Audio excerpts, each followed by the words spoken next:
क्या आप जानते हैं कि सनातन धर्म में 10 ऐसी देवियां हैं जिनके रूप जितने भयानक और रहस्यमयी हैं, उनका ज्ञान उतना ही परम और कल्याणकारी है।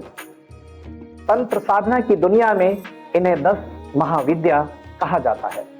आम लोग इन्हें सिर्फ देवियों का उग्र रूप मानते हैं, लेकिन सच तो यह है कि ये ब्रह्मांड के 10 परम सत्यों का प्रतीक हैं। आज की इस वीडियो में हम जानेंगे कि आखिर ये 10 महाविद्याएं कौन हैं और इनकी उत्पत्ति कैसे हुई। तो आइए जानते हैं इनकी उत्पत्ति की कहानी। इनकी उत्पत्ति की कहानी भगवान शिव और माता सती से जुड़ी है।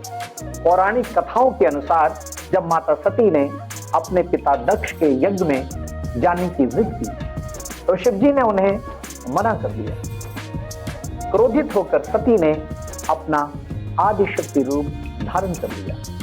शिव भगवान भयभीत होकर जिस भी दिशा में भागने लगे, माता सती ने 10 दिशाओं में 10 अलग अलग रूप लेकर उनका रास्ता रोक दिया।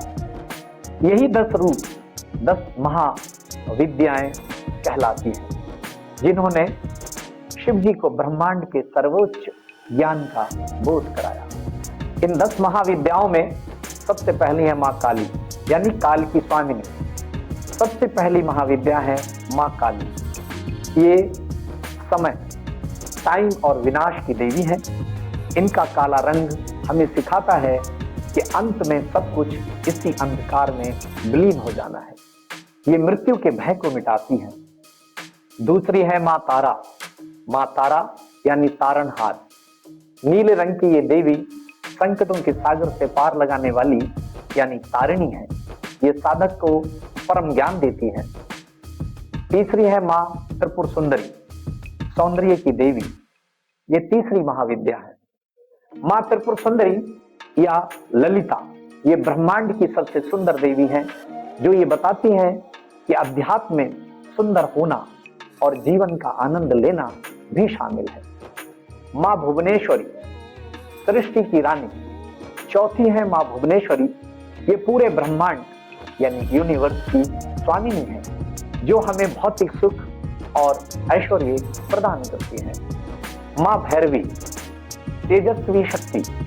पांचवी देवी है माँ भैरवी। ये अग्नि के समान तेजस्वी और विनाशकारी शक्तियों को नियंत्रित करने वाली उग्र देवी, जो हमारे भीतर के डर को नष्ट करती है। माँ छिन्नमस्ता, आत्मत्याग का प्रतीक। छठी महाविद्या है माँ छिन्नमस्ता। इनका रूप सबसे अनोखा है, जिन्होंने अपना ही सिर काट रखा है। ये रूप काम वासना पर विजय और अहंकार के पूरी तरह से खत्म होने का प्रतीक है। माँ धूमावती, अकेलेपन की देवी। सातवीं है माँ धूमावती। ये एक वृद्ध और विधवा के रूप में दिखती है। इनका रूप हमें सिखाता है कि जीवन में दुख, दरिद्रता और अकेलापन भी सत्य है और वैराग्य ही परम शांति है।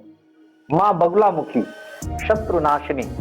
8वीं महाविद्या है माँ बगुलामुखी, जिन्हें पीताम्बरा भी कहते हैं।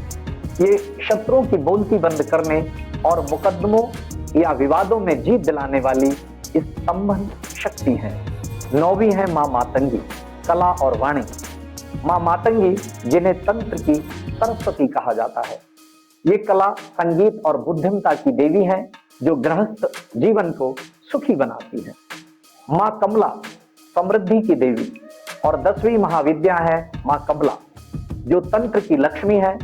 कमल पर विराजमान माँ कमला पूर्ण सुख, समृद्धि और सौभाग्य का आशीर्वाद देती है। अब आइए हम लोग बात करते हैं इन 10 महाविद्याओं की साधना के बारे में। 10 महाविद्या की साधना कोई साधारण पूजा नहीं है, जहां उग्र देवियां हमारे भीतर के दोषों और शत्रुओं का नाश करती हैं, वहीं सौम्य देवियां हमें सुख और ऐश्वर्य देती हैं।